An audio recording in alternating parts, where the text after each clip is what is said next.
जय हिंद बच्चों, बहुत बहुत स्वागत है आपका क्लास 11 बिजनेस स्टडी में। बच्चों हम एक चैप्टर कवर कर रहे थे जिसका नाम था फॉर्म्स ऑफ बिजनेस ऑर्गेनाइजेशन, मतलब कितने प्रकार की बिजनेस ऑर्गेनाइजेशन हमारे इंडिया में या आउटसाइड इंडिया क्या होती हैं, प्रेजेंट होती हैं। क्लियर? इस चीज के बारे में अपन डिस्कस कर रहे थे जिसमें हमने 5 टाइप की फॉर्म ऑफ बिजनेस ऑर्गेनाइजेशन देखी थी। पहली अपन ने देखी थी सोल प्रोप्राइटरशिप। सोल प्रोप्राइटरशिप में क्या देखा था कि केवल एक सिंगल पर्सन होता है और पूरे बिजनेस पे कंट्रोल वही करता है, मैनेज भी वही करता है और जो भी प्रॉफिट होता है वो प्रॉफिट भी उसी पर्सन को मिलता है। क्लियर? फिर दूसरा फॉर्म ऑफ बिजनेस ऑर्गेनाइजेशन अपन ने देखा था joint Hindu family business. Joint Hindu family business में क्या होता है कि एक हिंदू फैमिली होती है और ये कहां चलता है, केवल और केवल इंडिया में चलता है। क्लियर? एक इंडिया की हिंदू फैमिली होती है, उनका कोई ना कोई व्यवसाय होता है, उस फैमिली के जितने मेंबर होते हैं उस व्यवसाय के क्या कहलाते हैं, वो मेंबर कहलाते हैं और सबका कुछ ना कुछ शेयर प्रॉफिट वहां पे प्रेजेंट होता है। क्लियर है? जो हेड ऑफ द फैमिली होता है बच्चों उसको अपन क्या बोलते हैं, कर्ता। क्लियर? और जो बाकी मेंबर्स होते हैं हेड को छोड़कर उनको अपन बोलते हैं को-पार्टनर। क्लियर? जो भी प्रॉफिट उस फैमिली बिजनेस में होगा वो प्रॉफिट सारे मेंबर्स को बटेगा। क्लियर है?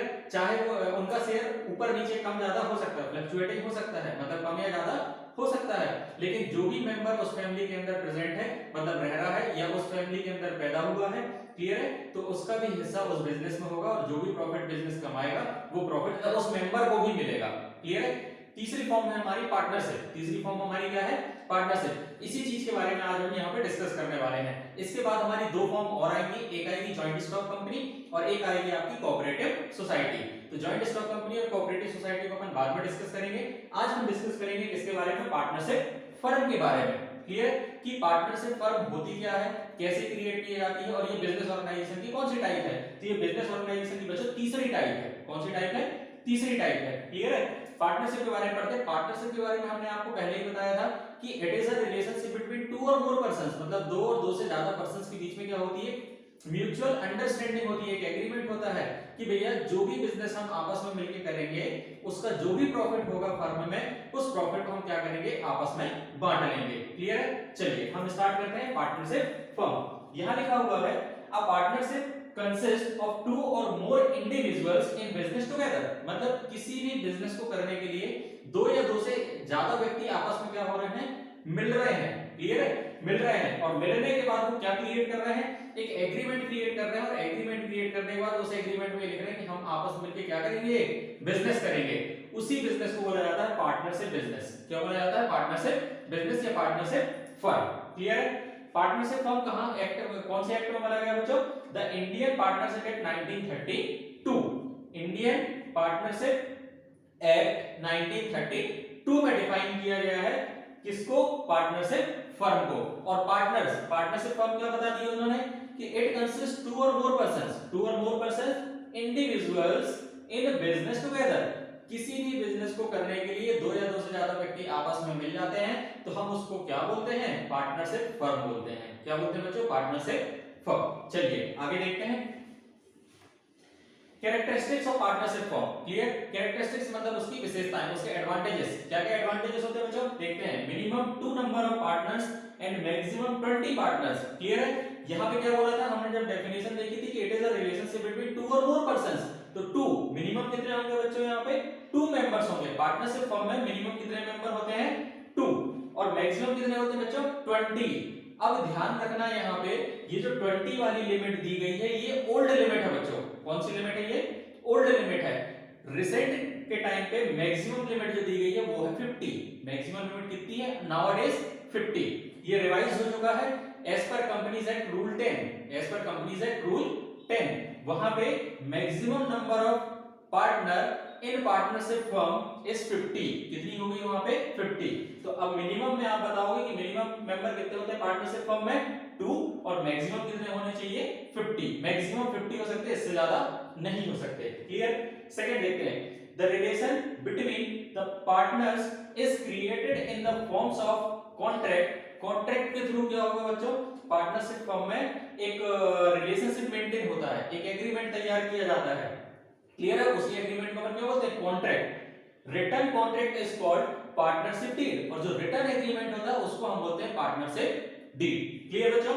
चलिए, the firm means partners, the partners means the firm. क्या बोल रहा है कि जो फर्म होती है उस फर्म में जितने पार्टनर हैं उसी को अपन क्या बोलेंगे, फर्म बोलेंगे, और फर्म को ही क्या बोलेंगे, पार्टनर बोलेंगे। क्लियर? क्या बोल रहा है? The firm means partners. Firm का मतलब होता है सारे के सारे partners, and the partners means the firm, और उसका वाइस वर्सा कि पार्टनर्स का मतलब भी क्या होगा, फर्म ही होगा। क्लियर है? The profit is divided in any as ratio as agreed, मतलब जो रेशो उन्होंने डिफाइन किया है कि बिजनेस में जो प्रॉफिट होगा उस प्रॉफिट को हम आपस में क्या करेंगे, डिस्ट्रीब्यूट कर लेंगे, बांट लेंगे। तो जो रेशो उस डीड में बनाया गया होगा उसी रेशो में प्रॉफिट क्या हो जाएगा, बढ़ जाएगा। अगर कोई डीड तैयार नहीं की गई है तो फिर प्रॉफिट कैसे बढ़ेगा बच्चों, इक्वली। कैसे बढ़ता है, इक्वली बढ़ता है। ठीक, चलिए, the profit is divided in any as ratio as agreed, या तो इक्वल बढ़ जाएगा या फिर जो रेशो डिसाइड किया गया होगा पार्टनरशिप डीड में उसी रेशो में प्रॉफिट को बांट देंगे। No partner can sell oblique transfer his interest in the firm to anyone without the consent of other partner. क्या बोल रहा है कि कोई भी पार्टनर हो, है ना, कोई भी पार्टनर अपने शेयर को या ना तो वो सेल कर सकता है ना ही उसको ट्रांसफर कर सकता है।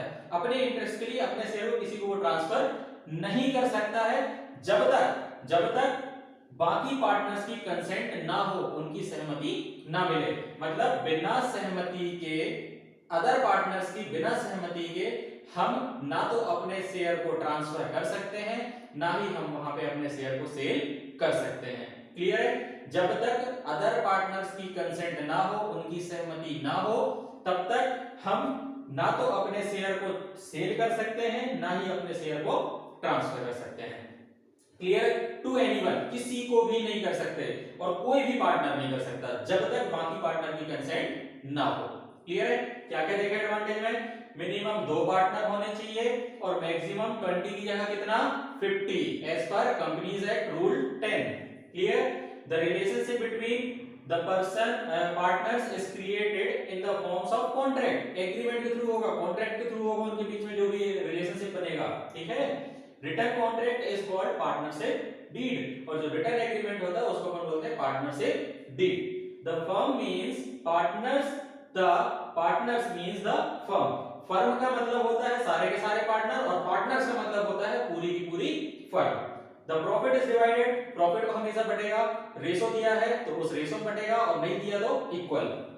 No partners can sell or transfer, कोई भी पार्टनर बाकी पार्टनर की सहमति के बिना अपना ना शेयर को ट्रांसफर कर सकता है और ना ही वो किसी को सेल कर सकता है। क्लियर है? ये हो गए हमारे characteristics of partnership firm. Clear? आगे देखते हैं। नेक्स्ट आ रहा है एडवांटेज ऑफ पार्टनरशिप फर्म। अब वहां विशेषताएं देखी थी, अब यहां पर उसकी क्या देखेंगे, गुण। क्या देखेंगे बच्चों? गुण। इजी फॉर्मेशन होता है, आसानी से तैयार हो जाती है पार्टनरशिप फर्म। 2 और 2 से ज्यादा पर्सन आपस में मिले, एग्रीमेंट किया, भैया बिजनेस करना है, बिजनेस करना चालू कर दिया, बिजनेस से जो प्रॉफिट होने लगा उसको डिवाइड कर दिया। क्लियर? ये बहुत इजी होता है पार्टनरशिप फर्म को क्रिएट करना।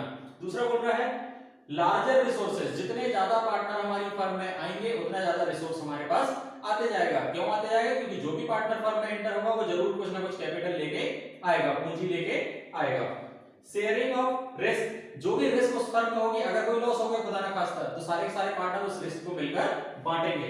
क्लियर है? फिर बोल रहा है better management and flexibility of operations. Better management होता है जहां पे 4 की जगह 8 लोग आ गए हैं तो 8 लोगों का अलग अलग माइंड चलेगा और वो मैनेज करने का काम भी क्या करेंगे, आसानी से अच्छा कर पाएंगे। क्लियर है? तो वही बोल रहा है कि बेटर मैनेजमेंट होता है जहां पे ज्यादा हैंड्स होंगे वहां पे मैनेजमेंट और अच्छा होगा। फ्लेक्सिबिलिटी ऑफ ऑपरेशन मतलब लचीलापन होता है वहां पे, है ना। कोई भी पार्टनर कोई दूसरा काम कर रही है, तीसरा पार्टनर तीसरा काम कर लिया, चौथा पार्टनर चौथा काम कर लिया, तो वहां पे फ्लेक्सिबिलिटी, भैया अपने अपने काम को करो और अगर नहीं कर पा रहे हो तो हम भी आपकी हेल्प कर लेंगे। फ्लेक्सिबिलिटी है, कोई वहां पे रिजिड कठोरता नहीं है कि यही पार्टनर करेगा, है ना। फ्लेक्सिबिलिटी है, कोई भी पार्टनर उस काम को कर सकता है। नो कॉर्पोरेट इनकम टैक्स, किसी प्रकार का कोई कॉर्पोरेट इनकम टैक्स देने की जरूरत नहीं है किसको, पार्टनरशिप फर्म क्रिएट करने के बाद। पार्टनरशिप फर्म में अगर कोई प्रॉफिट होता है तो उस पर किसी भी प्रकार का कोई कॉर्पोरेट टैक्स लगेगा नहीं। ठीक? Subject to fewer regulations as compared to companies. क्या बोल रहा है कि सब्जेक्ट टू फेवर, है ना, रेगुलेशंस, कोई रेगुलेशंस बनेगा, उस रेगुलेशंस के थ्रू हम क्या कर सकते हैं, किसी भी कंपनी से अपन कंपेयर कर सकते हैं। किसको? पार्टनरशिप फर्म को। क्लियर है? क्या क्या पढ़ा? इजी फॉर्मेशन होता है, आसानी से बन जाती है पार्टनरशिप फर्म, ज्यादा कोई दिक्कत इसमें नहीं आती है। लार्जर रिसोर्सेज हो जाते हैं क्योंकि जितने ज्यादा पार्टनर आएंगे उतनी ज्यादा कैपिटल आएगी। लार्जेस्ट रिसोर्सेज है ना, उतने ज्यादा हेल्पिंग हैंड मिलते जाएंगे। शेयरिंग ऑफ रिस्क, अगर रिस्क होगी तो सारे के सारे पार्टनर उस रिस्क को मिलकर बियर करेंगे। बेटर मैनेजमेंट होता है, हेल्पिंग हैंड ज्यादा है तो मैनेजमेंट भी अच्छा होगा। किसी भी काम को कोई भी व्यक्ति कर सकता है क्योंकि वहां पे फ्लेक्सिबिलिटी ऑफ ऑपरेशन है। किसी प्रकार का कोई कॉर्पोरेट टैक्स नहीं बनता। अगर हम कंपनी के साथ कंपेयर करेंगे पार्टनरशिप फर्म को तो कोई ना कोई वहां पे रेगुलेशंस अपने को लेना पड़ेगा। मतलब टर्म एंड कंडीशंस और उस रेगुलेशंस के तहत हम क्या कर सकते हैं, कंपनी के साथ कंपेयर कर सकते हैं। क्लियर है? चलिए नेक्स्ट देखते हैं। Disadvantage of partnership. क्या क्या डिसएडवांटेज है बच्चों, मतलब उसके अवगुण क्या क्या है, तो अवगुण देख लेते हैं हम। अनलिमिटेड लायबिलिटी, अनलिमिटेड लायबिलिटी होती है पार्टनर्स की। कैसे? कि जितना पैसा उन्होंने लगाया वो तो है ही, और अगर उसके अलावा कोई लॉस चला गया तो उस लॉस का भी भुगतान किसको करना पड़ेगा? उस पार्टनर्स को करना पड़ेगा। क्लियर? इसीलिए बोला जाता है अनलिमिटेड लायबिलिटी, असीमित दाय, असीमित दाय। लिमिटेड लाइफ, पार्टनरशिप फर्म की क्या होती है बच्चों? लिमिटेड लाइफ होती है। पार्टनरशिप फर्म कब डिसॉल्व हो जाती है? जब किसी पार्टनर की डेथ हो जाए या कोई पार्टनर रिटायरमेंट लेके चले जाए, तो ऐसे केस में क्या हो जाता है? कंपलसरी डिसोल्यूशन हो जाता है। लेकिन अगर बाकी पार्टनर बोलते हैं कि आप जाओ या किसी की डेथ हो जाती है तो हम फर्म को क्या करेंगे? कंटिन्यू करेंगे, तो उस कंडीशन में फर्म कंटिन्यू होगी। अदरवाइज कोई कंडीशन जब क्वेश्चन में गिवन नहीं है या टर्म पार्टनरशिप डीड में गिवन नहीं है तो हम ये मान के चलते हैं कि on the retirement of any partner or on the death of any partner partnership firm will be dissolved. मतलब पार्टनरशिप फर्म क्या हो जाएगी? डिसॉल्व हो जाएगी, विघटित हो जाएगी। ठीक, इसीलिए उसको क्या बोला जाता है? Limited life. सीमित क्या है? उसका जीवन काल है।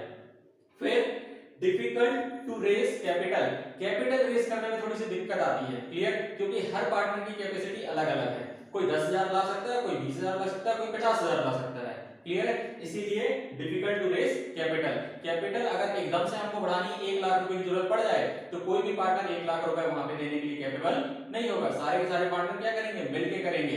तो कोई 10 लाएगा, कोई 20 लाएगा, कोई 50 लाएगा। ठीक, तो डिफिकल्ट टू रेज कैपिटल। फिर बोल रहा है chance of dispute. Chance of dispute बहुत सारे हो जाते हैं जब बहुत सारे मेंबर होंगे, हर किसी की सोच अलग अलग टाइप की होगी, है ना। अगर किसी की सोच किसी से मैच नहीं करी तो वहां पे लड़ाई झगड़े होने के चांसेस ज्यादा हो जाते हैं। क्लियर है? तो ये हमारे हो गए इसके डिसएडवांटेज। पहला हो गया असीमित दायित्व होता है, अनलिमिटेड लायबिलिटी होती है, अनलिमिटेड लायबिलिटी होती है, असीमित दायित्व, लिमिटेड लाइफ होती है, जीवन काल बहुत छोटा होता है।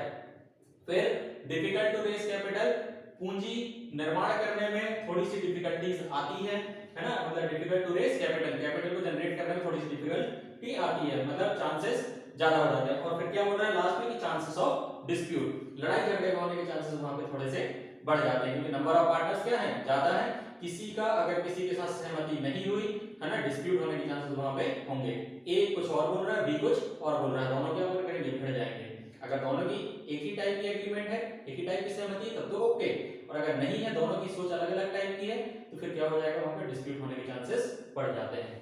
तो बच्चों ये हमने देखा पार्टनरशिप में सारी चीजें कवर कर ली हैं। नेक्स्ट क्लास में हम नेक्स्ट टॉपिक कवर करेंगे जिसका नाम है जॉइंट स्टॉक कंपनी। तब तक के लिए बच्चों थैंक यू।